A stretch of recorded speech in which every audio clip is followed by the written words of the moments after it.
ఉన్న బంగారాన్ని విడిపించి ఆ రోజు ఆన్లైన్ రేటుకే మేము కొంటాం. Sharma gold company. నమస్కారం సార్. నమస్కారం సార్, ఎన్నికల తర్వాత రిజల్ట్ వచ్చిన తర్వాత ఫస్ట్ టైం కలుస్తా ఉన్నాము. ఏ ఎన్నికల తర్వాత? 2019 ఎలక్షన్ తర్వాత. అవునా? బిఫోరే కలిసాం. లాస్ట్గా ఆ ఎలక్షన్ సమయంలో రిజల్ట్ ఎలా ఉండబోతుందని చెప్పి ఒకసారి మేము వైజాగ్లో మీట్ అయ్యాము. వైఎస్ఆర్ 12వ వర్ధంతి సందర్భంగా జరిగిన సభకు మీరు వెళ్ళారు.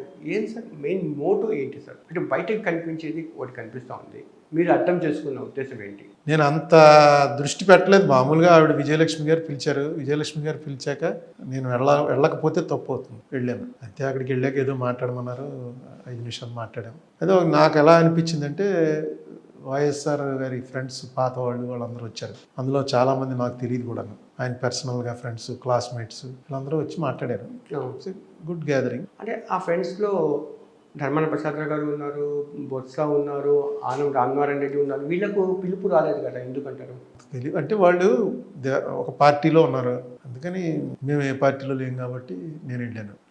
నేను వెళ్ళకపోతే చాలా తప్పు అవుతుంది నా ఉద్దేశంలో. అందుకని ఖచ్చితంగా నేను రాజమండ్రిలో లేను, హైదరాబాద్లో ఉన్నాను. ఉన్నప్పుడే కబురు వచ్చింది, వెళ్ళాను. నాకు వెళ్ళినందుకు ఐ ఎంజాయ్డ్. అందరు చాలామంది పాత ఫ్రెండ్స్ అంతా కలిశారు. అంటే మీరు ఒకవైపు జగన్ని తూర్పార పడుతున్నారు, వ్యక్తిగతంగా కాకపోయినా కూడా విధానాల పట్ల మీరు మీ అభిప్రాయం వ్యక్తం చేస్తున్నారు, నిక్కాచిగా మాట్లాడుతూ ఉన్నారు. కానీ ఈ సమయంలో కూడా మీకు ఇన్విటేషన్ రావడము అలా జగన్కి షర్మిలాకి ఏదో గొడవలు ఉన్నాయని ఇవన్నీ కూడా వాళ్ళ ఫ్యామిలీ మ్యాటర్స్, అందులో నాకు పెద్ద ఇంట్రెస్ట్ ఉండదు. అంటే ఈ సభ నిర్వహించింది విజయమ్మ గారి అయినప్పటికీ అంటే పొలిటికల్గా లాభపడాలని షర్మిల గారు అని అంటారు, నిజమేనా? అయ్యుండొచ్చు. అంటే నేను అంత డీప్గా ఆలోచించలేదు. మీరు ఇలాంటి ప్రశ్న వేస్తారని తెలుసుంటే ఆవేళ కొంచెం డీప్గా ఆలోచిద్దాం.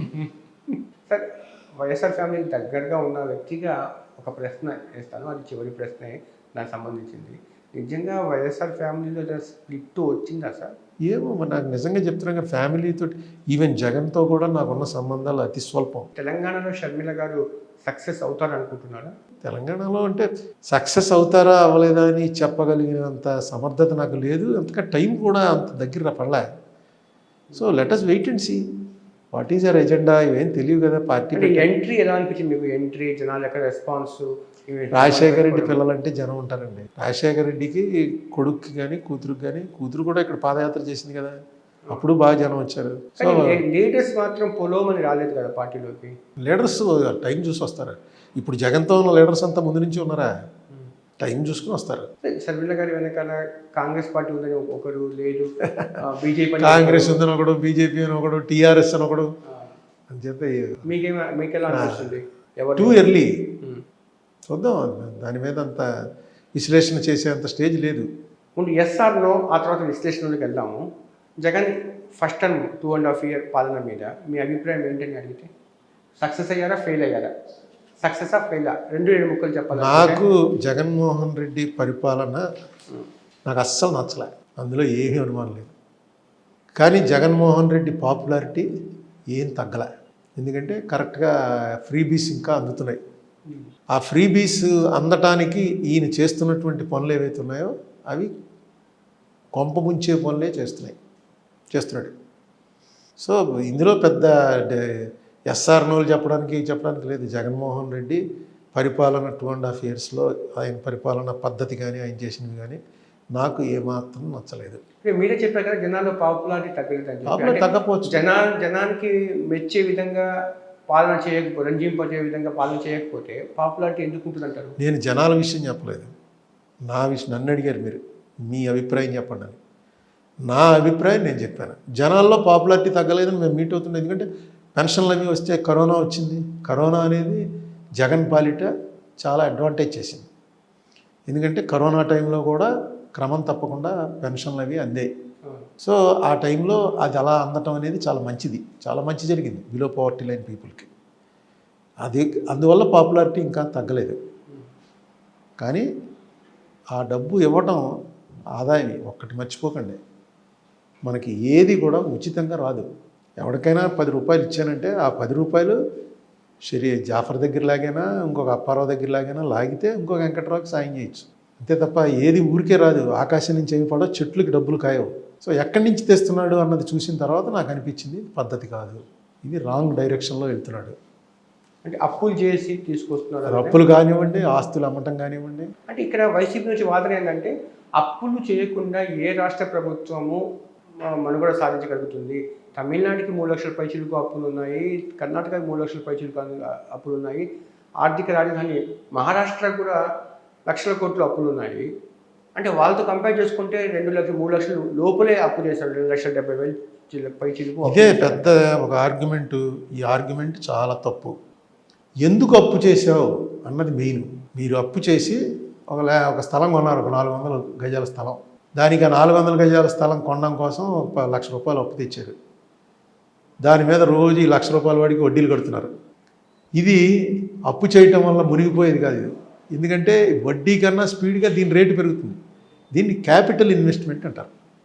అదే మీరు ఒక ₹10,000 అప్పు చేసి ఇంట్లో ఫంక్షన్ పెట్టి మొత్తం అందరినీ పిలిచి చుట్టాలందరినీ భోజనాలు పెట్టి ఏదో మీకు రంజాన్ టైంలో భోజనాలు లేకపోతే సత్యనారాయణ వ్రతం చేసుకున్నామనో ఏదో చేసి ఖర్చు పెట్టేశారనుకోండి, 10,000 అప్పు తెచ్చారో వడ్డీ కడుతున్నారు.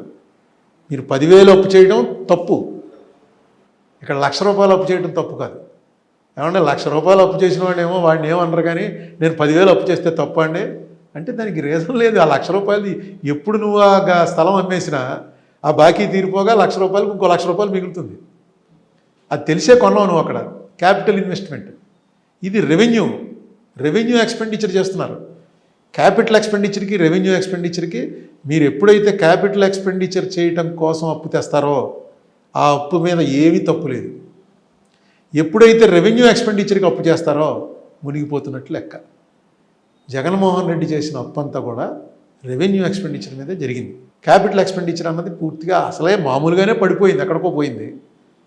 జగన్మోహన్ రెడ్డి టైంలో ఇంకా పడిపోయిందని అనుకుంటున్నాను నేను. చంద్రబాబు నాయుడు సమయంలో కూడా 1,00,000 కోట్లు పై లోపలే కూడా అనుకుంటా బహుశా. అది కూడా రెవెన్యూ ఎక్స్పెండిచర్ కింద అప్పులు తీసుకొచ్చారు కదా అప్పుడు ఆ టైంలో. అసలు అప్పులు తేకుండా ఏం నడవండి. అప్పులు తేవటం తప్పు అంటలే నేను. ఇక అదే చెప్తాను, అప్పు తెచ్చి మీ ఇంట్లో ఊరికే భోజనాలు పెట్టో లేకపోతే సంబరాలు చేసో లేకపోతే ఏదో పెళ్లి చేశానండి ఇలాంటివి చేశానంటే ఆ అప్పు తప్పు. అప్పు తెచ్చి ఇల్లు కట్టానండి, స్థలం కొన్నానండి, ఏం చేశారనుకోండి అది రైటు. ఈ పెరుగుతున్నటువంటి పద్ధతుల్లో ఈ సిచ్యువేషన్ ఇలాగే డ్రైవ్ అవుతూ పోతే ఆర్థిక ఎమర్జెన్సీ ఏదైనా వచ్చే అవకాశాలు ఉన్నాయా ఆంధ్రప్రదేశ్కి? నేను ఎప్పుడు అది వినలేదు, కానీ ఆర్థిక ఎమర్జెన్సీలు అది వినలేదు. కానీ ఇప్పుడు ఆల్రెడీ రకరకాల పన్నులు ఏదో కడతారని మాంసం అమ్ముతామని అంటున్నారట, ఇది సినిమా టికెట్లు అమ్ముతామంటున్నారట. అదే విచిత్రం. అక్కడ మోడీ గారు ఏమో మొత్తం అన్నీ అమ్మేస్తున్నాడు. ఇండస్ట్రీస్ అన్నీ అమ్మేసి అన్ని ప్రైవేట్ వాళ్ళు మీరే చేసుకోండి అంటున్నాడు. ఇక్కడ మామూలుగా చిన్న చిన్న రోడ్డు మీద మాంసం అమ్ముకునేవాడు కొట్టు అవన్నీ మేము తీసుకుని మేము అమ్ముతామని ఈయన అంటున్నాడు. సినిమా టికెట్ మీద ఎందుకు ప్రభుత్వం అలా ముందు ఏమో నాకు అర్థం లేదు. అంటే సినిమా వర్గాల వాళ్ళు కూడా కొంచెం విముఖత వ్యక్తం చేసినప్పటికీ అసలు సీరియస్గానే గవర్నమెంట్ సినిమా టికెట్ మీద ముందుకు వెళ్తున్నట్టు ఏమో మరి నాకు ఇంకా నేను అంత ఫైనాన్స్ ఎకనామిక్ మ్యాటర్స్లో నాకు ఎక్స్పర్టైజ్ లేదు. నాకు తెలియదు ఏం బెనిఫిట్ వస్తుందన్నది తెలియదు. ఎప్పుడైనా సరే నేనేమనుకుంటానంటే ఇప్పుడు మోడీ గారు అమ్మేస్తున్నా, ఈయన ప్రైవేట్ వాళ్ళ దగ్గర నుంచి తీసుకుని నేనే రన్ చేస్తానన్నా, ఈ రెండిట్లో కూడా ఎక్స్ట్రీమిటీకి వెళ్ళడం అంటే మనకి చేతన అవ్వట్లేదు రన్ చేయడం. ఇంతకాలం రన్ అయినటువంటి పద్ధతిని ఇంకా ఎఫిషియెంట్గా రన్ చేస్తారని గవర్నమెంట్ ఎన్నుకుంటారు తప్ప చేతకాక మేము అప్పు చెప్పేస్తామనే పరిస్థితిలోకి వస్తారని అనుకోరు. సార్ ఇప్పుడు ఆంధ్రప్రదేశ్ విషయానికి వస్తే అక్కడ ఆ సీట్లో చంద్రబాబు నాయుడు ఉన్నారా జగన్ ఉన్నారా కాస్త పక్కన పెడితే ఎలాగా సిచ్యువేషన్ని హ్యాండిల్ చేసి ఉంటే బాగుంటుంది ఇలాగ అప్పులు చేయకుండా అని అనుకుంటాను మీరు? నేను అదే మళ్ళీ చెప్తున్నాను, అప్పులు చేయకుండా అని నేను అంటలేదు. అప్పు చేయకుండా ఏమీ నడవదు. మీకు ఎప్పుడు కూడా ఎక్కడ బ్యాలెన్స్, మీరు కాంగ్రెస్ టైంలో ఎప్పుడైనా చూసుకోండి ఫిగర్స్, ఎప్పుడు సర్ప్లస్ ఉంటుంది. రోషయ్య గారు ఫైనాన్స్ మినిస్టర్గా ఉన్న అన్ని సంవత్సరాల్లో ఏ రోజు ఓవర్ డ్రాఫ్ట్కి వెళ్ళారో ఒకసారి లెక్కేసుకోవాలి. అంచనా వేసుకోకుండానే నవరత్నాలు అనేది తయారు చేయడం అనేది మేనిఫెస్టో జగన్ చేసిన మొదటి తప్పు అంటారా? అంటే అంచనా వేయకుండా చేసుంటాడా అని నేను అనుకోను. కానీ కోవిడ్ వల్ల ఇన్కమ్స్ పడిపోయాయి కదా, అదే అందుకే మీరు తమిళనాడు అంత చేస్తుంది వీళ్ళు ఎంత చేస్తుందని. మొత్తం కేంద్ర ప్రభుత్వం వీళ్ళందరూ చేసిన దానికన్నా చాలా ఎక్కువ చేసింది. కేంద్ర ప్రభుత్వం దాదాపు 60 లక్షల కోట్ల రూపాయలు అప్పు చేశారు. ఏమన్నా అంటే పెట్రోల్ రేటు పెంచారు, అవి పెంచారు, ఇవి పెంచారు, ఇన్కమ్ ఎక్కువగా వస్తుంది కదంటే ఇవన్నీ కాంగ్రెస్ వాళ్ళు బాకీలన్నీ మేము తీరుస్తున్నాం అని అన్నీ అబద్ధాలు. అందులో ఏవి ఈవెన్ మినిస్టర్స్ లెవెల్లో వాళ్ళు కూడా ఎందుకు మీకు లోక్సభలో ఒక ఆన్సర్గా చెప్తూ ఆక్సిజన్ అందక ఈ దేశంలో కోవిడ్ వల్ల ఎవరూ చచ్చిపోలేదు అని హెల్త్ మినిస్టర్ గారు స్టేట్మెంట్ ఇచ్చాడు. ఎవరు చచ్చిపోలేదా? నాకు తెలిసి రాజమండ్రిలో చచ్చిపోయారు 10 మంది, నాకు బాగా తెలిసి. నెక్స్ట్ ఆటోలో వెళ్తూ చచ్చిపోయిన వాళ్ళని, కారులో వెళ్తూ చచ్చిపోయిన వాళ్ళని, హాస్పిటల్ బయట పడుకుని చచ్చిపోతున్న వాళ్ళని ఎన్ని వీడియోలు తీసి చూపించారు మీరు media. Floor of the house లోక్సభలో మినిస్టర్ గారు ఒక ప్రశ్నకి సమాధానంగా, అదేంటే ఇది ఇంత నుంచి కనిపిస్తుంది, మాకు ఇది ఇచ్చింది స్టేట్ గవర్నమెంట్లే అన్నారు. ఆశ్చర్యపోయాను నేను. మా రిపోర్ట్లు కాదు ఇవి, ప్రతి స్టేట్ నుంచి వచ్చిన రిపోర్ట్ అని. మన ఆంధ్రప్రదేశ్లో తిరుపతిలో 14 మంది ఆక్సిజన్ అందక చచ్చిపోతే 10 మందికే ఇచ్చారు డబ్బులు, మిగతా 4గురికి ఎందుకు ఎవరని పెద్ద ఆందోళన చేశారు. 10 మందికి డబ్బులు కూడా ఇచ్చారు, 15 లక్షలు ఎంతో. ఇది గవర్నమెంట్ పొరపాటే అని. అవి ఎందుకు ఆక్సిజన్ డెత్తులు రాసుకోవడం అంటే ఏమైనా చెప్పచ్చు. అసలు తీసేయండి, ఇంకా అప్పులు చేయడం ఏమైనా చేయొచ్చు, ఏదైనా చెప్పచ్చు. ఇది ఇప్పుడు నడుస్తున్న ఫేజ్. చూద్దాం ఏమవుతుందో. ఏమన్నా అంటే కోవిడ్ ఇప్పటి వరకు అయితే జనాల్లో పాపులారిటీ ఉంది, కానీ ఇంటెలెక్చువల్ సెక్షన్స్కి నచ్చట్లేదు జగన్ పాలన, అప్పులు తీసుకురావడం అనేది మీ అభిప్రాయం కాదు కదా, కొంతమంది ఇంటెలెక్చువల్స్ అభిప్రాయం అలాగే ఉంది. బట్ పాలకున్న పాయింట్ ఆఫ్ వ్యూ చూసినప్పుడు జనాల్లో ఒక సదాభిప్రాయం ఉన్నంత వరకు, ఆమె చెప్పినట్టుగా ఆ పాపులారిటీ ఉన్నంత వరకు మన మనుగడ సాగించవచ్చు కదా అనే అభిప్రాయంతో పాలకులు ఉన్నారు. బట్ వాళ్ళు ఎంతవరకు దీన్ని సస్టైన్ చేయగలుగుతారు అని అంటే ఏమో ఇప్పుడు ఇలాగే కంటిన్యూగా ఈయన ఇవ్వగలిగాడు అనుకోండి, మిగతా 2.5 ఏళ్ళు కూడా రాష్ట్రం ఏమైనప్పటికీ కూడా తనకున్న ఓటు బ్యాంకు అది ఇంటాక్ట్ అయిపోతుంది. జగన్మోహన్ రెడ్డి మాకు డబ్బులు ఇస్తున్నాడు అన్న ఓటు బ్యాంక్ ఇంటాక్ట్ అవుతుంది అని ఆయన ఉద్దేశం. చూద్దాం ఏమవుతుంది. ఇది ఫస్ట్ 2.5 years కమింగ్ 2.5 years ఆయన ఇచ్చుకుంటూ పోయే అవకాశాలు ఉన్నాయా సార్? నాకైతే కనపట్టలేదు. మరి అమ్మేస్తే చెప్పలేము. ఇప్పుడు ఎదురుకుండా పార్క్ ఉంది, ఈ రాజమండ్రిలో ఇవ్వాల్సిన వాళ్ళందరికీ కూడా రాజమండ్రిలో ఉన్న పార్కులన్నీ అమ్మేయండి, అమ్మేసి ఎంత ఇప్పుడు ప్రతి సంవత్సరం లోటు సంవత్సరం నెలకే కొన్ని 100 కోట్లు కావాల్సిన పరిస్థితి కనిపిస్తుంది వెల్ఫేర్ స్కీమ్స్కి. ఎన్ని అమ్మితే దాన్ని పూడ్చవచ్చు? లెక్కేసుకుంటారు వాళ్ళు. 2.5 ఏళ్లలో మొత్తం రాష్ట్రంలో అన్నీ అమ్మేస్తే ఇచ్చా నెక్స్ట్ ఎలక్షన్ వరకు ఇస్తే చాలు, తర్వాత చూసుకుందాం అన్న ఆలోచనలో ఉన్నారనుకోండి, దానికి తగ్గట్టుగా వెళ్తారు. ఇదే లాంగ్ రన్లో అసలు ఏమవుతుంది, మన స్టేట్ మనకి ఎందుకు అప్పిస్తున్నారు? ఇప్పుడు బ్యాంక్ వాళ్ళు అప్పు ఇవ్వమంటున్నారు తనఖా పెడితే తప్ప. ఒక రాష్ట్ర ప్రభుత్వం తనఖాలు పెట్టేటువంటి పరిస్థితికి వచ్చిందంటే, ఎస్క్రో అకౌంట్ ఇచ్చారట. ఎస్క్రో అకౌంట్ అంటే చాలా అవమానకరం. రాష్ట్ర ప్రభుత్వం ఎస్క్రో అకౌంట్ ఇవ్వడం అంటే అర్థం ఏంటంటే, ప్రభుత్వం తీసి వాడేసుకోకుండా ముందు మీ బాకీ మినహాయించుకుని, ఇప్పుడు ఎంప్లాయీస్కి వాళ్ళకి ఏదైనా ఫ్యాక్టరీలో పనిచేస్తున్నాడు అనుకోండి, వెహికల్ లోన్ తీసుకున్నాడు అనుకోండి, వాడు ముందు ఆ లోన్ మినహాయించుకుని జీతంలో మిగతా జీతం ఇస్తారు. ఆ పరిస్థితి వచ్చింది రాష్ట్ర ప్రభుత్వానికి. అంటే పూర్తి స్థాయిలో ఆస్తులు అమ్మడం ఒక్కటే మార్గం అంటారా? గవర్నమెంట్కి ఇంకా అదే మార్గాలు పంచుకోవడానికి ఇగో సినిమా టికెట్లు అన్నారు, సినిమా టికెట్లు ఏమైనా పెరుగుతుందేమో ఆదాయం. మటన్ షాపులు అవి మేమే పెడతా ఉన్నారు. మరి అప్పుడు దాకా మటన్ షాప్ పెట్టేవాడికి నీకు పెన్షన్ ఇస్తాను, ఇంటి దగ్గర ఉండి తినని చెప్పాలి. ఇప్పుడు నిన్ననే ఎవడో చెప్పాడు 400 ఉండే మటన్ 800 రూపాయలు అయిందిట. ఎవడో తినలేకపోతున్నాను. నేను వెజిటేరియన్ కాబట్టి నాకు రేట్లు తెలియవు. నూనె ఎంత ఉందో కనుక్కోండి. ఇంత భయంకరమైనటువంటి పరిస్థితి అంటే కోవిడ్ వల్ల అని మనకు ఒక ఎక్స్క్యూజ్ ఉంది, కానీ ఎప్పుడు నేనైతే చూడలేదు. కానీ ఆందోళనలు లేవు. రాజకీయ పార్టీలన్నీ కూడా స్తబ్దుగా కేవలం అధికారం కోసం ఆలోచిస్తున్నారు తప్ప ప్రజల గురించి మాట్లాడడం అనేది కమ్యూనిస్ట్ పార్టీ వాళ్ళు ఒకళ్ళు చేస్తూ ఉంటారు. వాళ్ళు నామమాత్రం అయిపోయారు. వాళ్ళకి చాలా కష్టం అయిపోతుంది ఏదైనా చేయాలంటే. కొత్తగా క్యాడర్ రిక్రూట్మెంట్ లేదు. వాళ్ళు అందుకని వాళ్ళ అయోమయంలో వాళ్ళు ఉన్నారు. ఓ పక్కన మీ మీడియా వాళ్ళు అనుకూల మీడియా వాయి కొట్టేస్తున్నారు పట్టుకుని, అన్ని అబద్ధాలు చెప్పేస్తున్నారు. అసలు చూస్తుంటే ఆశ్చర్యం వేస్తుంది అనమాట. అలాంటి ఆ స్టోరీలు తయారు చేయడానికి వాళ్ళకి అసలు అకాడమీ అవార్డులు ఇవ్వచ్చు. అలాంటి స్టోరీలు తయారు చేసి వాట్సాప్లో పెట్టేస్తున్నారు. జగన్ అని పక్కన పెడితే మీ ఫ్రెండ్ బిడ్డగా సీఎం అయ్యాడు కదా, మీరు సలహాదారుగా వెళ్ళాలని చెప్పి అని ఎప్పుడు మనసులో ఒక ఆలోచన కలగలేదా సార్? అది చెప్తున్నాం కదా, ఎక్స్పర్టైజ్ ఉన్నవాడు సలహాదారుడిగా వెళ్ళాలి.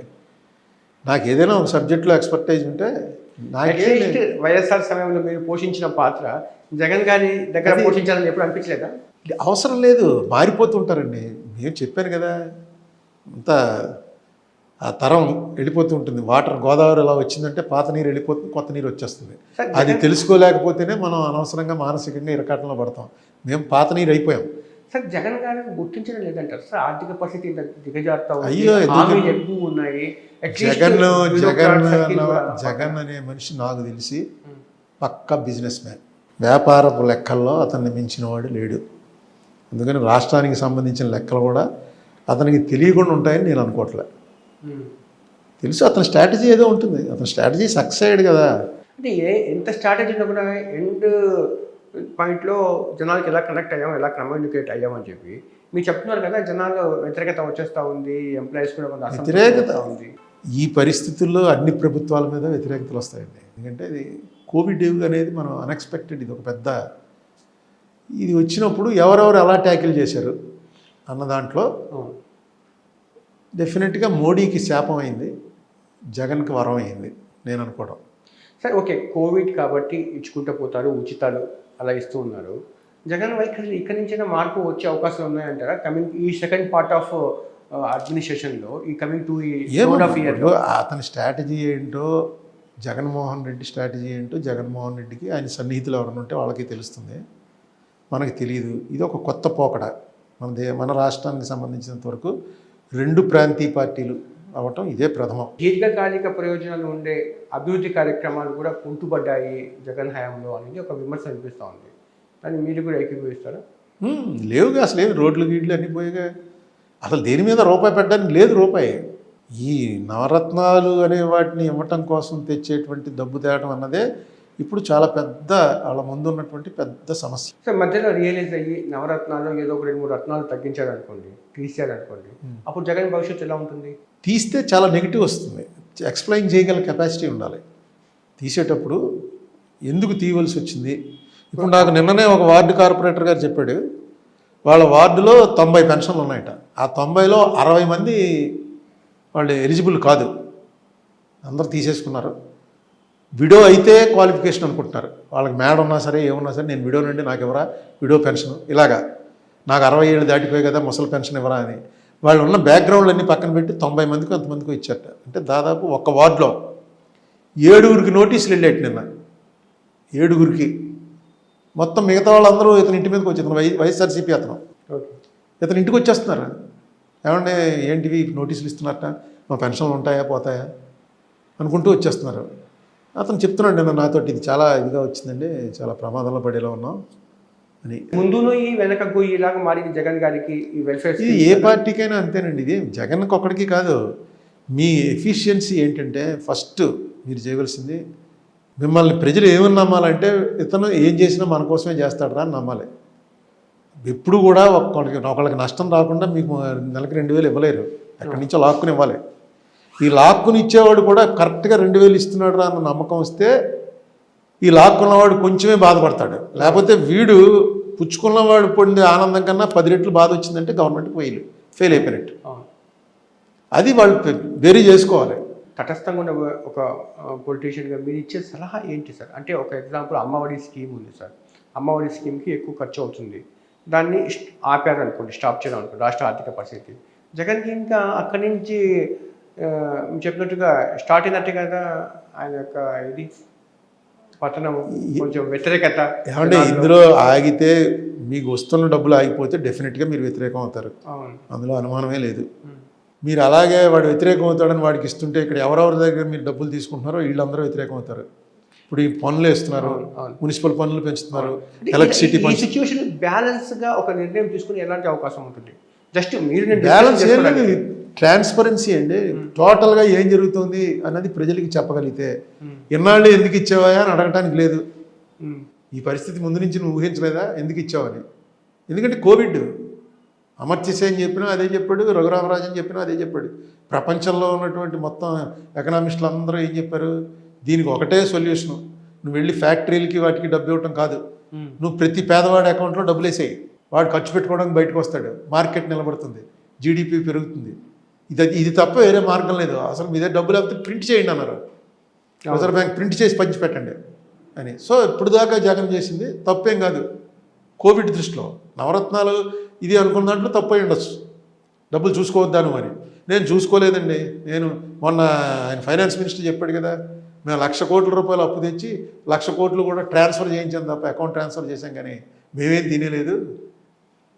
మేము మొత్తం చూసుకోండి అకౌంట్లు, ఇదిగో 1,00,000 కోట్లు అప్పు తెచ్చాం, ఇదంతా ఇదిగో వీళ్ళ 10,000 కోట్లు అమ్మ ఒడిలోకి వెళ్ళింది, 20,000 కోట్లు ఇంకో ఒడిలోకి వెళ్ళింది అని చెప్పి లెక్కలు చెప్తున్నాడు ఆయన. ఇది బాగా ప్రజల్లోకి ప్రచారం వెళ్ళాలి. ఇది కేవలం మేము ఇంత ఆర్థిక దుస్థితిలో ఉన్నప్పటికీ కూడా కోవిడ్ దృష్ట్యా పేద ప్రజలకు ఇబ్బంది కలగకూడదని ఇలా చేసాం. ఈవేళ పరిస్థితి ఇది, మేము నవరత్నాలు ప్రకటించినప్పుడు ఆర్థిక పరిస్థితి ఇది, ఆ ఆర్థిక పరిస్థితిని బట్టే చేసాం తప్ప మేము ఫూలిష్గా చేయలేదు. ఈవేళ ఆర్థిక పరిస్థితి పడిపోయింది ప్రపంచవ్యాప్తంగా కోవిడ్ వల్ల. సో పెరగాలి, తట్టుకు నిలబడాలి, నాకు సహకరించండి, తట్టుకు నిలబడదాం. కొంచెం కొంచెం తగ్గుతూ ఉంటాయంటే మీకేమీ మొత్తం తీసేయట్లేదు, కానీ తప్పదు. ఒకళ్ళు అడుక్కు తింటూ ఫుట్పాత్ మీద ఉన్నటువంటి పేదవాడు, ఓ చిన్న పెంకుటిల్లో ఉన్న పేదవాడు ఇద్దరు ఉంటే పెంకుటిల్లు పేదవాడికి ఆపుతున్నాను, ఫుట్పాత్ మీద పేదవాడికి ఇస్తున్నాను అని ఎక్స్ప్లెయిన్ చేసుకెలిగినటువంటి పరిస్థితిలో గవర్నమెంట్ ఉండాలి. ఓకే, ఎక్స్ప్లెయిన్ చేసినా కూడా జనాలు దాన్ని యాక్సెప్ట్ చేసే పరిస్థితి ఉందంటారా? అదే అంటే పూర్ పీపుల్కు లాజిక్ ఎప్పుడు అవసరం లేదు. అలా కాదు, వాళ్ళ పూర్ పీపుల్ లాజిక్ కాదు. ఇప్పుడు ఇందాక చెప్పాను 60 మంది ఎలిజిబుల్ కూడా తీసుకుంటున్నారని. అవును, వాళ్ళకి తెలుసు ఆ సంగతి, మనం తీసుకోవడానికి అర్హత లేదురా అని. నా కొడుకు గవర్నమెంట్ ఆఫీస్లో పనిచేస్తున్నాడు, అయినా సరే నా మొగుడు పోయాడు కాబట్టి విడో అని చెప్పి నేను తీసుకుంటున్నాను అన్న మనిషి ఆ అమ్మకి తెలుసు. ఎప్పుడైతే ఇలా వచ్చింది పరిస్థితి నీ గురించి అని చెప్పి మన ఇంటి ముందు అడుక్కుంటూ తినే అమ్మాయికి కూడా తీసేస్తారట, అందరికీ తీసే పరిస్థితి వచ్చింది అందుకు తీస్తున్నారట అన్నది కనుక కన్విన్స్ అయితే డెఫినెట్గా అంత వ్యతిరేకత రాదు. ఓకే, 50-50 అవ్వచ్చు. ఏదైనా మీరు ప్రజలతోటి పంచుకోవడం అనేది లేదండి. ఇప్పుడు పార్టీ లేదు, ఓన్లీ వాలంటీర్సే పనిచేస్తున్నారు. పార్టీ కార్యకర్తలు ఎవరు లేరు. పార్టీ విషయంలో వైఎస్ఆర్సీపీ ఈజ్ టోటల్ ఫెయిల్యూర్. ఇదే తెలుగుదేశం పార్టీకి ఇంకా పార్టీ ఉంది, ఎందుకంటే 30-40 ఏళ్ళ నుంచి ఉంది కాబట్టి ఆ పార్టీ వ్యవహారం కార్యకర్తలు ఉన్నారు, వాళ్ళని కౌంటర్ చేయాలి. ఎలక్షన్ వాలంటీర్లు కౌంటర్ చేయలేరు. సంస్థాగతంగా అధికారంలోకి వచ్చిన తర్వాత బలహీనపడిందా లేకపోతే ముందు నుంచి వీక్? ముందు నుంచి ఓన్లీ జగన్, ఇంకేమీ లేదు. 2014 నుంచి కూడా వైఎస్ఆర్సీపీ అంటే జగన్ అంతే. ఇంకొక వేరే ఏవో వేసుకుని పార్టీలు అవి ఇవి వేశారు, కానీ వీళ్ళకి ఏమీ వాయిస్ లేదు. నాకు తెలిసి వీళ్ళ మాటలు వింటాలు కానీ వీళ్ళకి ఏది. నాకు ఆ జగన్మోహన్ రెడ్డి అన్నవాడి మీద జనంకి లైకింగ్ ఉంటే ఓటేస్తారు, లైకింగ్ తగ్గితే దింపేస్తారు, అంతే. ఆధారపడి ఉండండి అన్నట్టే నడుపుతున్నాడు. సార్, లెక్కల విషయానికి వస్తే 8,000 కోట్లు టీడీపీ హయాంలో వెల్ఫేర్ స్కీమ్స్ ఖర్చు పెట్టారు, వైసీపీ విషయంలో ఎంత ఖర్చు పెట్టారు సార్? ఏమో నెట్లోకి వెళ్తే ఇమీడియట్గా దొరుకుతాయి. టీడీపీ టైంలో కూడా పెద్ద ఎక్కువగా గొప్పగా ఏం ఖర్చు పెట్టలేదు, కానీ టీడీపీ టైంలో టీడీపీ వాళ్ళకి కూడా ఏం తక్కువ ఓట్లు ఏం రాలా. 40% ఓట్లు వచ్చాయి, 39 వచ్చాయి, 39.5 వచ్చింది, 39.5 వచ్చింది. అందుకని టీడీపీ అనేది it's a force. You have to 1,12,00,000 టీడీపీకి, 1,28,00,000 వైసీపీకి వచ్చింది. ఇంకా అంత లెక్కలు తెలుసు కదా. అంచేత ఏమి పెద్ద మన మహానందంగా ఇంకా అవతల పార్టీలన్నీ తుక్కైపోయాను ఏమనుకోకలే. ఎప్పుడు ఆ ఫైట్ అలా ఉంటుంది. సరే, ఇలాగే ప్రతి నెల అప్పు కోసము జగన్ తిరగడము, కష్టపడ్డము, ఆ అప్పు సాధించడము, ఇలాగే ఇంకా 2 ఏళ్ల పాటు సాగించింది అనుకోండి, ఎలా 2024 ఎలక్షన్ ఎలా ఉంటుంది సార్ రిజల్ట్? చాలా అర్లీ హైపోథెటికల్. నువ్వు అప్పు చేసి తెచ్చి తీర్చావా ఇంకోటి చేసావా అన్నది ప్రజలకు అనవసరం. అతను ఈ నవరత్నాలు ఇస్తున్నంత కాలం అతను ఓటు బ్యాంకు ఇంటాక్ట్గా ఉంటుంది. కానీ ఓన్లీ నవరత్నాల వాళ్ళు మీరు చెప్పిన ఇప్పుడు 1,28,00,000లో ఎంతమందికి అందుతున్నాయి? ఇవి 50 లక్షల మించి ఉండవు. అన్నీ కూడా ఆళ్ళలోనే ఉంటాయి. పెన్షన్, ఈ పెన్షన్, ఆ పెన్షన్ అన్నీ కలిపి. మామూలుగా జనం కూడా ఓటేశారు, ప్రభుత్వంతో ఏ బెనిఫిట్ పొందిన వాళ్ళు. వాళ్ళ ఓట్లు పోతాయి. మీకు రోడ్లు బాగోలేదు, వెహికల్ మీద తిరిగే ప్రతివాడు తిడుతున్నాడు, ఆల్కహాల్ వాడే ప్రతివాడు తిడుతున్నాడు. ఎంత రేటు పెట్టేశారు? 270. నేను ఏదో ఒకసారి బాటిల్ చూపించి చంద్రబాబు నాయుడు టైంలో చెప్పింది తెలుగుదేశం వాళ్ళు రోజు తిడుతూనే ఉంటారు. చంద్రబాబు నాయుడికి చూపించావా, ఈయనకి చూపించవా, ఇంత రేటు అమ్ముతున్నాడని. నేను చంద్రబాబు నాయుడిని తిట్టలేదు, అప్పుడు ప్రభుత్వం 75 మీకు ఇస్తున్నది అని చెప్పాను తప్ప, ఆవేళ చంద్రబాబు గవర్నమెంట్ ఉంది కాబట్టి ఇప్పుడు చంద్రబాబు గారు అమ్ముతున్న రేటు అన్నాను. అవును, సేమ్ నాకు అదే నా ప్రశ్నలో ఆ ప్రశ్న కూడా ఉంది. టీడీపీ గవర్నమెంట్లో మీరు మద్యం బాటిల్ చూపించి ఎందుకంటే నాకు అప్పుడే తెలిసింది. తూర్పారా పట్టారు, ఎండగట్టారు, బట్టలు మొత్తం ఉడదీసి ప్రయత్నం చేశారు టీడీపీ నాయకులవి. అదే పని మీరు చేయట్లేదు. మళ్ళీ ఒకసారి వేసుకుని చూడండి. నేను ఆ టీడీపీ అన్నది చంద్రబాబు నాయుడు గారి గవర్నమెంట్ జేబులోంచి ఇవ్వట్లేదని చెప్పాను, కానీ మా కాంగ్రెస్ వాళ్ళే అలవాటు చేశారన్నది కూడా చెప్పాను. ఈ పద్ధతి ఇవాళది కాదు, కాంగ్రెస్ టైం నుంచి ఇలా అలవాటు చేశారు. ఇప్పుడు వైసీపీలో ఎలా ఉంది? అది వైసీపీలో ఇంకా బేభత్సంగా ఉంది. వైసీపీలో 12.5 ఎంత మన పేపర్లో వచ్చింది. 12.5 ఒక క్వార్టర్ బాటిల్ 12.5 కిడుతుందిట. 12.5కి మా వీడికి ఇస్తారు, ఎవరికి? షాప్ వాడికి. ఈ షాప్ వాడిది 270 రూపాయలు అమ్ముతున్నాడు. అప్పుడు 50 రూపాయలు అమ్మేవారు చంద్రబాబు నాయుడు టైంలో, 50 నుంచి 70 వరకు. ఈయన ఏమంటాడంటే ఎక్కువ రేటు పెడితే తగ్గిపోయి కన్సంప్షన్ తగ్గిపోతుంది, దాంతో తాగేవాళ్ళు మానేస్తారు. మొన్న ఏదో ఒక వాళ్ళ పేపర్లో వేశారు కూడా 40% తగ్గిపోయింది కన్జంప్షను అని. అది తగ్గిపోవడం కాదు, పక్క స్టేట్ల నుంచి స్మగ్లింగు, నాటు సారా వచ్చేసింది. నాటు సారా కాచేస్తున్నారు. దాన్ని అరికట్టడం చాలా కష్టమైన పని. అది అరికట్టలేకే ప్రొహిబిషన్ లిఫ్ట్ చేశారు. సో ఇవన్నీ కూడా pros and cons, advantages and disadvantages ఎప్పటికప్పుడు బ్యారీ చేసుకుంటూ వెళ్ళాలి. లిక్కర్ పాలసీలో టోటల్ డిజాస్ట్రస్ ఫెయిల్యూర్ ఒకటి ఇసుక. అది దారుణం. రాజమండ్రిలో 18,000 రూపాయలకి ఇసుక. ఓకే, ఎక్కడ మార్కెట్ రేట్ వాళ్ళు ప్రింట్ చేసిన రేట్ల మీద 3 రెట్లు 300% ఎక్కువ. పూర్వం అయితే తెలుగుదేశం వాళ్ళు తినేశారు, ఎమ్మెల్యే తినేస్తున్నాడు, వాడికి వాటా ఉంది, ఎంపీకి వాటా ఉంది అది అనుకునేవాళ్ళం. ఇప్పుడు ఎవరికి వాటా లేదు. ఎవడు తినేస్తున్నాడు, ఎవరికి వాటా లేకపోతే ఎవరికి ఉంది వాటా? డైరెక్ట్గా పైకి వెళ్ళిపోతుంది. అంటే పైకంటే జగన్కి. ఇప్పుడు మీకు ఇక్కడ 5,000 రూపాయలకు అమ్మాలని మీ ప్రభుత్వమే ప్రకటించిందండి, 10,000కి అమ్ముతున్నారు. ఎవడు తినేస్తున్నాడు రా? లోకల్ ఎంపీ, లోకల్ ఎమ్మెల్యే వీళ్ళు తినేస్తున్నారంటే వీళ్ళు తెప్పించుకోవడం కూడా అదే రేటుకి తెప్పించుకోవాల్సి వస్తుంది. ఎందుకంటే అంత పాట పెట్టి ఎవరికో ఇచ్చేశారు. వాడు ఏమన్నా లాభాలను పొందుతున్నాడు అంటే వాడు ఎవరికి ఇవ్వాలో వాళ్ళకి ఇచ్చేయాలంటే మా దగ్గరే ఉండదని అంటున్నారు. ఇసుక దాంట్లో డిజాస్టర్, లిక్కర్లో డిజాస్టర్. ఇంకా ఈ రెండు రోజు ప్రజలకు సంబంధించినవి. ఓకే, ఇసుక అన్నది లేకపోతే మొత్తం ఈ రాజమండ్రి లాంటి చిన్న నగరంలో ఒక డైలీ లేబరుగా పనిచేసుకుని బతికే వాళ్ళలో 50% జాబ్లెస్ అయిపోతారు. అండ్ ఇసుక ఉంటేనే కన్స్ట్రక్షన్ ఉంటేనే ఎలక్ట్రీషియన్, ప్లంబరు, కార్పెంటరు, అందరు ఉద్యోగాలు ఆధారపడి ఉండేది రియల్ ఎస్టేట్, బిల్డింగ్, వీటి మీద, కన్స్ట్రక్షన్ మీద, బిల్డర్స్ మీద. ఇసుక దొరకట్లేదు. ఇసుక ప్రైస్ సిమెంట్ ప్రైస్కి దగ్గర అయిపోతుంది. ఓకే, అదే దీన్ని అరికట్టడం చాలా సింపుల్, ఏమీ కష్టం కాదు. ఎందుకు అరికట్టలేకపోతున్నారు? న్యాచురల్గా కరప్ట్ గవర్నమెంట్ అని అనుకుంటారు అందరూ, కాకపోతే ఇన్ఎఫిషియెంట్ గవర్నమెంట్ అనమాట. సరే 2.5 years తర్వాత క్యాబినెట్లో మారుస్తానన్నారు కదా, మీ యొక్క ఎక్స్పెక్టేషన్ జస్ట్ హైపోథెటికల్ క్వశ్చన్ ఇదంతా, మొత్తం కంప్లీట్ మార్చే అవకాశాలు ఉన్నాయా, లేకపోతే నాకు తెలియదు అని అలా అంటుంది. ఆయన ఏం చెప్పాడో నేను మర్చిపోయాను. ఆయన ఏం చెప్పాడో మర్చిపోయాను. చెప్పింది చేస్తాడు. ఏదో చెప్పి అనౌన్స్మెంట్ చేశాడు కదా, 90% ఏదైనా చెప్తే చేస్తాడన్న పేరు ఉంది కదా, అది ఎందుకు పోగొట్టుకుంటాడు? మాట తప్పను మడమ తిప్పను అన్నది కొన్ని తిప్పాడు అనుకోండి. కౌన్సిల్ కూడా అసెంబ్లీలోనే ప్రకటించాడుగా, శుద్ధ వేస్ట్ తీసేస్తున్నామని. మళ్ళీ రాజీ పడ్డాడు. అలాంటివి కూడా ఇప్పుడు అన్ని వాట్సాప్లో లిస్టులు పెట్టేస్తున్నారు. మొత్తం ఎన్నిసార్లు మాట తప్పాడో, ఎన్నిసార్లు మడమ తిప్పాడో ఇవన్నీ పెడుతున్నారు. ఇవన్నీ నెమ్మదిగా అంత నెగిటివ్ స్టార్ట్ అయ్యాక ఇవన్నీ ముందుకు వస్తాయి అన్నమాట. సార్ మీరు ఒక మాట అన్నారు మొన్న, పవన్ ఓటమి నుంచి త్వరగా బయటపడ్డాడని, అంటే ముఖస్థుతి కోసం అలా అన్నారా, నిజంగా పవన్ బయటపడ్డారా అనేది? లేకపోతే మళ్ళీ ఇప్పుడు అది చాలా, అతను 2 చోట్ల పోటీ చేసి 2 చోట్ల ఓడిపోయాడు. అది చాలా అవమానం.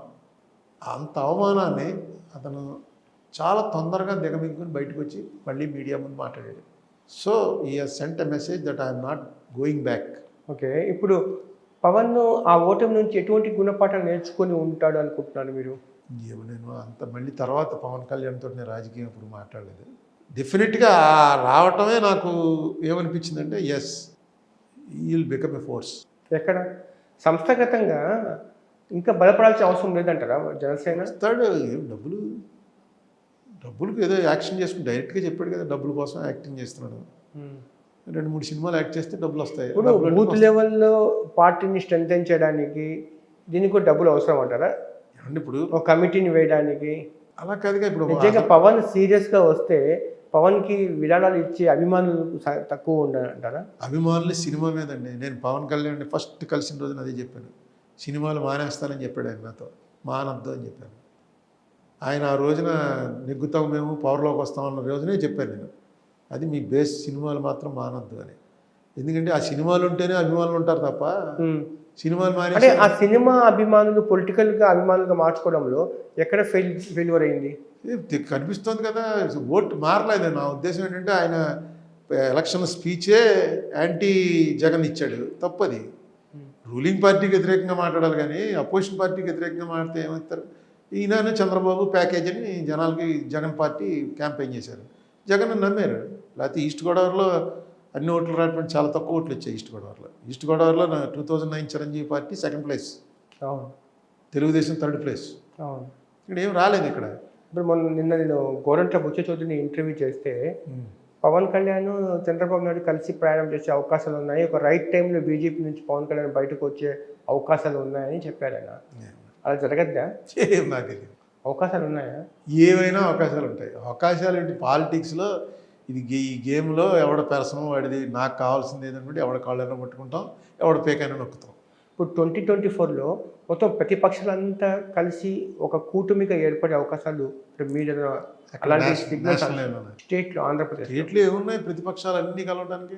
జనసేన, టీడీపీ, ఇంకా సిపిఎం, సిపిఐలు, సిపిఎం, కాంగ్రెస్ నామమాత్రంగా ఉన్నాయండి. కాంగ్రెస్. వీటికి పెద్ద ఏమీ పెరుగుతుందని నేను అనుకోవట్లేదు. నేషనల్ లెవెల్లో కాంగ్రెస్ అన్ని పార్టీలు కలిస్తే మాత్రం మోడీకి ఇబ్బంది అవుతుంది. కలవగలరా లేదా అన్నది ఇంకా టైం ఉంది. ఇంకా స్టేట్ ఇష్యూలోనే 2009లో కూడా వైఎస్ఆర్కి వ్యతిరేకంగా ఇంచుమించు ప్రతిపక్షాలంతా ఒక కూటమిలాగా ఏర్పడ్డాయి కదా, బట్ బయటపడ్డారు కదా వైఎస్ రాజశేఖర రెడ్డి. ఇలాగ జగన్ కూడా బయటపడే అవకాశాలు ఉన్నాయి ఇక్కడ 2024లో. నేను జ్యోతిషం పొలిటికల్ జ్యోతిష్యంలో సిచ్యువేషన్ అలాగ ఉన్నాయా అనేది ఏదైనా జరగచ్చు. అంటే ఎప్పుడు రాజకీయాల్లో 2+2 4 కానే అవకాశం లేదు కదా. 2+2 0 కావచ్చు, 2+2 8 పోలరైజేషన్ అయింది. ఓటు ఇటు అటు చంద్రబాబు నాయుడు, జగన్మోహన్ రెడ్డి, ఇది పోలరైజేషన్. అవును. సో ఇటు అటు కొద్దిగా మారుతూ ఉంటుంది.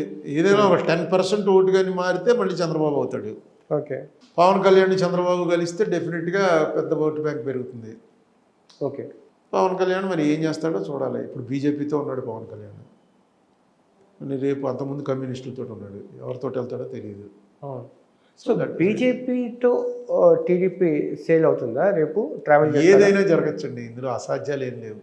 సో బీజేపీ ఆంధ్రప్రదేశ్ వచ్చానికి వరకు ఇంకా విలన్గానే జనాలు చూస్తున్నారు. బీజేపీ, కాంగ్రెస్, కమ్యూనిస్టులు వీటికి ఏమి విలన్ అయినా హీరో అయినా. అంటే బీజేపీతో ఎవరు ట్రావెల్ అవుతారో వాళ్లకు ఆంధ్రప్రదేశ్లో కష్టం కదా వాళ్ళని ఆదరించడము. నేను అనుకోను అలా. అసలు బీజేపీ ఇర్రెలవెంట్ ఇక్కడ. అవును, ఇర్రెలవెంట్. రేపు బీజేపీతో వెళ్తున్నాం అని చెప్పి మీకు ఓట్లేయడం మానేయటం అనేది ఉండదు. మీకేస్తారు తప్ప ఓటు. బీజేపీతో వెళ్ళావు కాబట్టి ఓట్లేరు. అలా 2 సార్లు జరిగింది. 99లో ఒకసారి, 2014లో ఒకసారి. బీజేపీ అప్పుడు వాజ్పేయికి, ఇప్పుడు మోడీకి వాళ్ళతో కలవటం వల్ల ఓటు షేర్ పెరిగింది. అవును. ఆ పరిస్థితి ఈసారి ఉండదు నేను అనుకోవటం. అటువంటి సిచ్యువేషన్ వస్తే బీజేపీ ఆంధ్రప్రదేశ్ రాజకీయాల్లో జగన్తో ట్రావెల్ అవుతుందా లేకపోతే చంద్రబాబు నాయుడుతో ట్రావెల్ చేస్తారా? బీజేపీతో జగన్ కలిస్తే జగన్కి మైనస్. నేను అనుకోవడం జగన్ కలవడు. అన్నాక ఇప్పట్లాగా ఎలక్షన్ అయిపోయాక సపోర్ట్ ఇస్తాడు కానీ ఎలక్షన్లో కలిసి వెళ్ళటం అనేది మైనస్ అవ్వచ్చు. చంద్రబాబు నాయుడు కలిసే అవకాశం ఉన్నాయా? చంద్రబాబు నాయుడు ఎప్పుడు ఎవరితోనో కలవచ్చు. అంటే ఇవన్నీ నా గెస్ వర్క్. ఇంకోటి, కేసీఆర్కి జగన్కి మధ్య ఏదైనా ఇంకా కొంత గ్యాప్ వచ్చింది సార్ ఈ మధ్య, లేకపోతే పర్వాలేదు రాజకీయమే స్నేహం లాగా? రాజకీయమే స్నేహమే ఉండదు. వ్యాపారమే రాజకీయమే ఉంటుంది తప్ప రాజకీయంగా స్నేహాలు పోతాయి. సరే, ఇలాగే మీరు చెప్పినట్టుగానే కేసీఆర్కి జగన్కి మధ్య వ్యాపారమే రాజకీయమే అన్నట్టుగా ఉందా? ఏమో, వ్యాపారాలు వాళ్ళకి ఏమున్నాయి మనకేం తెలుసు. మనకు వచ్చిన పెద్ద బలహీనత ఏంటంటే చంద్రబాబు నాయుడు కానీ జగన్మోహన్ రెడ్డి కానీ వీళ్ళకి సంబంధించినటువంటి వ్యాపార కేంద్రం అంతా కూడా హైదరాబాద్. సో వీళ్ళు హైదరాబాద్లో కేసీఆర్ మీద తిరగబడ్డం అనేది ఆలోచించి చేయాలి. అది మనకు మైనస్ పాయింట్ మన స్టేట్కి మొత్తంగా. ఏ పొలిటీషియన్ కూడా అదే ప్రాబ్లం ఉంటుంది. సీఎం వేరు కదా, మిగతా పొలిటీషియన్స్ ఏముంటుంది. చీఫ్ మినిస్టర్ అన్న లెవెల్ మనిషి వేరు. సార్, కాంగ్రెస్కు పునర్జీవం ఆంధ్రప్రదేశ్లో ఉండే అవకాశాలు ఉన్నాయా? మళ్ళీ బట్టగట్టగా కలిగే పరిస్థితి ఉందా ఆంధ్రప్రదేశ్లో? ఎవరితోనో ఎలియన్స్ వెళ్ళే పరిస్థితి రావచ్చు. తమిళనాడులాగా ఎవరో ఒకళ్ళతో. ఇప్పుడేం కాదు, 24కి కష్టమే. ఇంకా కొన్నాళ్ళకి కాంగ్రెస్ కొంత స్థిరపడితే నేషనల్ లెవెల్లో వస్తే. రేపు క్యాబినెట్లో బెర్త్ దొరకని వాళ్ళు లేదా బెర్త్ పోగొట్టుకున్న వాళ్ళు వీళ్ళందరూ కాంగ్రెస్ను బలపరుస్తారని ప్రచారం జరుగుతూ ఉంది, నిజమేనా? నేను వినలేదు. కాంగ్రెస్ విషయాలు మీ లోపల మనిషి కదా, అది కూడా తెలియదా మీకు? నేను 7 ఏళ్ళు అయింది చెప్పదలుచుకోలేదు కదా. 2014 నా పార్లమెంట్ సభ్యత్వం అయిపోయి వచ్చే కానీ మొత్తం కాంగ్రెసే కాదు, ఏ పార్టీతో నేను సంబంధం పెట్టుకోలేదు. సార్, ఇప్పుడు రఘురామకృష్ణరాజు బెయిల్ రద్దు చేయాలని చెప్పి కోర్టులో కేసు వేశారు కదా. యాజ్ అడ్వకేట్గా మీరు చెప్పండి, ఆ కేసు నిలబడే అవకాశాలు కనిపిస్తున్నాయా? బెయిల్ రద్దు పిటిషన్ కొట్టేశారు, కంప్లీట్గా ఇంకా ఫర్దర్గా ఛాలెంజ్ చేస్తారు. ఏమో నెక్స్ట్ కోర్టులో ఏమవుతుందో. బెయిల్ అంటే description of the judge. Between Raghu Rama Krishna Raju Jagan ఫైట్ని మీరు ఏ రకంగా చూస్తారు? గోటితో పోయేదాన్ని గొడ్డలతో చేసుకుంటాం. ఎవరు సార్? జగన్మోహన్ రెడ్డి? ఏదైనా జగన్మోహన్ రెడ్డి. ఎందుకంటే Jaganmohan Reddy is the key position. Jaganmohan Reddy అన్నవాడు ఆ పార్టీలో ఏ గొడవ జరిగినా సరే జగన్మోహన్ రెడ్డిదే బాధ్యత అవుతుంది తప్ప అతని మీద రాయి ఇసినవాడు బురద జల్లినవాడు వాళ్ళది కాదు బాధ్యత. తప్పులని జగన్తో జరిగాయా? నెంబర్ 2లో ఉండేవాళ్ళు, నెంబర్ 3తో ఉండే వాళ్ళతో పొజిషన్తో తప్పులు జరిగి అది వాళ్ళని ఆపాలి. ఏదైనా ఎఫెక్ట్ అయ్యేది జగన్మోహన్ రెడ్డి ఆ బొమ్మ వాళ్ళ పార్టీ అండి. ఆ బొమ్మ తేడా వస్తే అది పక్కవాడి వల్ల వచ్చిందా ఇంకోటి వల్ల వచ్చిందా అని ఏముండదు. అది తేడా వస్తే పార్టీ దెబ్బతింటుంది, తేడా రాకపోతే పార్టీ ఉంటుంది. అది తెలుసుకోవాల్సింది జగనే. రఘురామకృష్ణరాజుతో ఫైట్ కాన్షియస్గానే జగన్మోహన్ రెడ్డి ముందుకెళ్ళాడంటారా, లేకపోతే ఎక్కడ తప్పు జరిగిందంటారా? అలా విషయాన్ని గ్యాప్ నాకు తెలియదు. మరి తీసుకెళ్ళి స్టేషన్లో పెట్టి కొట్టాను అనేది నేనేమి అసలు ఇలాంటిది ఎప్పుడు వినలేదు నేను. ఎలా జరిగిందో ఎవరు ప్లాన్ చేశారో ఏంటో. అంటే మీరే ఒకసారి అన్నారు రఘురామకృష్ణరాజు జగన్ కోసము సిబిఐ అధికారి మీదే స్టింగ్ ఆపరేషన్ చేసే అంత స్నేహం చెప్పాను. బాగా స్నేహం. జగన్మోహన్ రెడ్డి వెళ్ళకూడని లెవెల్లో వెళ్ళాడు, తర్వాత మళ్ళీ బయటకు వచ్చాడు. అప్పుడే వచ్చాడు కదా 14లోనే యాంటీ అయిపోయాడు, తెలుగుదేశంలోకి వెళ్ళిపోయాడు, బీజేపీలోకి వెళ్ళిపోయాడు. అతను స్వభావం అది. మరి ఈయన టికెట్ ఇచ్చాడు కదా, ఎంపీ అయ్యాడు కదా, అతను తెలుసుకుని దాన్ని బట్టి నడుచుకోవాల్సింది. అయితే టికెట్ ఇవ్వకుండా ఉండాల్సిందే. సరే ఇవన్నీ జరిగిపోయినా ఏం చేయలేము. ఏదైనా ఒక ఎంపీని తీసుకెళ్ళి పోలీస్ స్టేషన్లో కొట్టారా అన్నది ఎప్పటికైనా సరే అది మైనస్ పాయింట్. వాళ్ళిద్దరి మధ్య గ్యాప్ ఇంకా పూర్తిగా ఇంకా కలిసే పరిస్థితి కనిపించట్లేదు కదా. 2014లో కూడా ఇంతకుమించి అలాగే జరిగింది. ఇంత జరగకపోయినా కూడా రాజకీయాల్లో ఏముండవు, శాశ్వత శత్రుత్వాలు శాశ్వత మిత్రత్వాలు ఉండవు. రాజకీయాల్లో ఉండవు. కలవచ్చు, ఒకే వేదిక పంచుకోవచ్చు. జగన్మోహన్ రెడ్డి రఘురామరాజుని కొట్టింది పోలీసులు కానీ జగన్ కాదు కదా. సో ఎప్పుడైనా కలవాలంటే అది జగన్కి అసలు తెలియదు అంటే అయిపోయింది. బట్ రఘురామకృష్ణరాజు మనస్తత్వం మీకు తెలుసు కదా, ఆయన కాంప్రమైజ్ రకం కాదు కదా. ఏం కాంప్రమైజ్ రకం కాకపోతే మళ్ళీ జగన్ దగ్గరికి ఎందుకు వస్తాడు? జగన్ ఆయన కలిశారు కాబట్టి ఏం ఉండవండి. రాజకీయాల్లోకి వచ్చిన తర్వాత ఈ మనస్తత్వం ఇది అని ఉండదు. అన్నీ జగన్ అనే మనిషే చాలా మారచ్చు. సరే ఏదో చిన్నప్పుడు కథ ఉంది, 2 పిల్లిలు కొట్టుకుంటూ ఉంటాయి, క్యాట్స్, కోతి వచ్చి లాభపడుతున్నట్టుగా, రొట్టె ముక్క లాపుతున్నట్టుగా. వీళ్ళిద్దరి మధ్య ఫైట్లో బీజేపీ లాభపడుతున్నట్టు కనిపించట్లేదా? బీజేపీ లాభపడమే ఉంటుంది. బీజేపీ అంటే ఒకవైపు రఘురామకృష్ణరాజుకి అపాయింట్మెంట్స్ ఇస్తున్నారు, ఇంకోవైపు జగన్మోహన్ రెడ్డి పట్ల కూడా వ్యతిరేకంగా లేదు. ఒక విషయం ఏంటంటే ఎంపీలకి కేంద్ర మంత్రుల అపాయింట్మెంట్లు చాలా సులువుగా దొరుకుతాయి. వీళ్ళైతే ముందు తీసుకుని రావాలి. ఎంపీలకి ఆ బాధ ఉండదు. మన ప్రధానమంత్రి కూడా అపాయింట్మెంట్స్ జరుగుతున్నాయి కదా, దోసుకుని పోతారు. నేను చాలాసార్లు వెళ్ళాను అలాగే. లోపల దోసుకుని పోవచ్చు.